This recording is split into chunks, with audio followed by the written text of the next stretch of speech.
And as we um, hear more and more about tools like ChatGPT and Claude and other generative AI tools out there, what is differentiates this from many of the other fads out there, things like metaverse and blockchain that we're going to, impact the government on a fundamental level?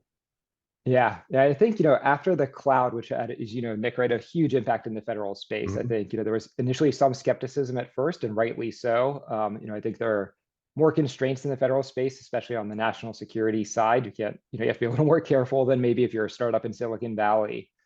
But I think, by kind of the late, 2010s, the cloud is pretty well accepted in the federal space. And I think a lot of people, at least maybe in the, contractor side, were kind of looking for what's that next big thing now that I think the federal government widely adopted cloud.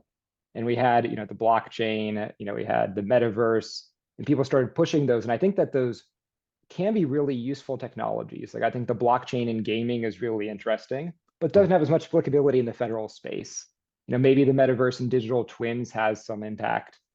So yeah, so there is that, I think, skepticism, right? Because we maybe as an industry tried to push some technologies that didn't have that broad appeal, or at least not yet.